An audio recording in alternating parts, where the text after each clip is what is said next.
पुष्पा अग्रवाल का आप सभी को नमस्कार। हम साथ साथ चलते आज श्रीमद् भगवद गीता के अंतिम अध्याय पर पहुंच गए हैं। आशा है मेरे साथ आपकी ये यात्रा सुखद और भक्तिमय रही होगी। प्रस्तुत है गीता के 18वें अध्याय का सारांश। इस अध्याय के आरंभ में अर्जुन ने भगवान श्री कृष्ण से पूछा, हे मधुसूदन, मुझे सन्यासी और त्यागी में क्या भेद है ये जानने की इच्छा है। अर्जुन की बात सुनकर श्री कृष्ण बोले, सुनो पार्थ, सन्यासी तो केवल काम में कर्मों का ही त्याग करता है, किंतु त्यागी तो समस्त कर्मों के फल का त्याग कर देता है। अतः त्यागी को मैं सन्यासी से भी श्रेष्ठ मानता हूँ। त्याग और धैर्य भी सात्विक, राजस और तमस 3 प्रकार के होते हैं।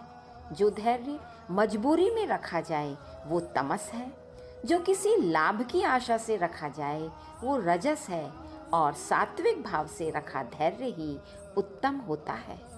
हे भरतश्रेष्ठ, वैसे ही सुख भी 3 प्रकार के होते हैं। प्रारंभ में जो कष्ट दे, विष समान लगे, किंतु उसका परिणाम सुखद हो, वो सात्विक सुख है। जो प्रारंभ में सुख लगे किंतु अंत में कष्टदायक हो, वो रजस सुख है। और जिसका आरंभ व अंत दोनों कष्ट दें, वो तमस सुख कहलाता है।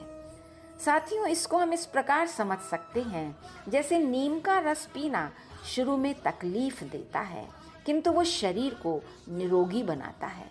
ये सात्विक सुख हुआ। चटपटा, तला, मसालेदार भोजन खाने में आनंद देता है, किंतु उसका शरीर पर बुरा प्रभाव पड़ता है। ये सुख रजस कहलाता है। इसके बाद भगवान श्री कृष्ण ने कहा, कुंती नंदन, जो कार्य हम केवल कर्म के उद्देश्य से करते हैं वो कार्य उत्तम है।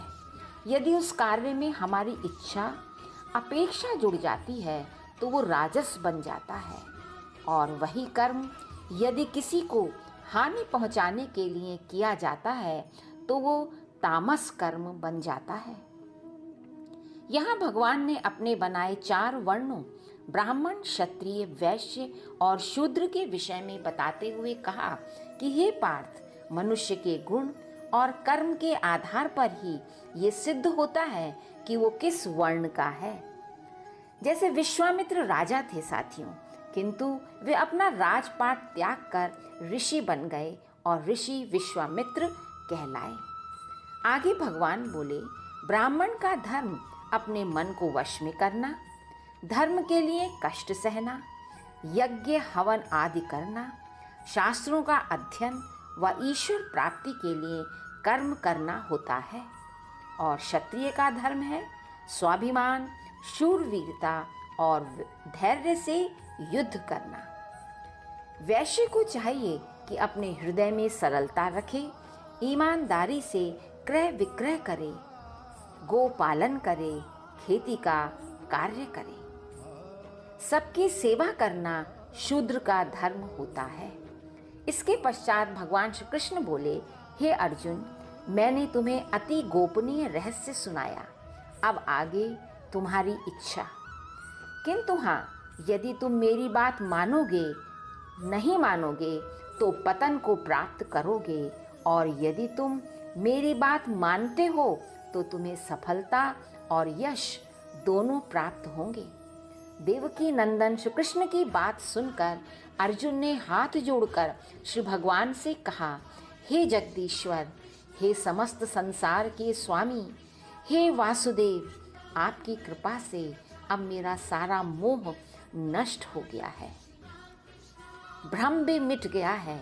अब मुझे समझ में आ गया है कि ये धर्म युद्ध है, अतः अब मैं युद्ध अवश्य करूँगा। भगवान श्री कृष्ण ने अर्जुन से कहा, पार्थ, अब तुम अपने मन और बुद्धि को वश में करके अपने समस्त कर्म मुझे समर्पित कर दो। मेरे शंख, चक्र, गदा युक्त रूप का पूजन करो। इस तरह से तुम मुझे ही प्राप्त करोगे। हे अर्जुन, मेरे इन उपदेशों को किसी भक्ति रहित मनुष्य को, बिना इच्छा वाले को न न कहकर मेरे में श्रद्धा रखने वाले मेरे भक्त को ही कहना चाहिए। हे पार्थ, जो मेरे इस परम गोपनीय रहस्य को प्रेम पूर्वक मेरे भक्तों को सुनाता है वो मुझे अत्यंत प्रिय है। निसंदेह वह मुझे ही प्राप्त होता है।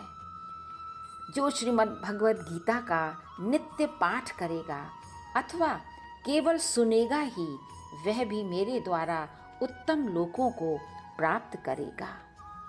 ये था श्रीमद् भगवद गीता के 18वें अध्याय का सारांश। नमस्कार। जय श्री कृष्णा।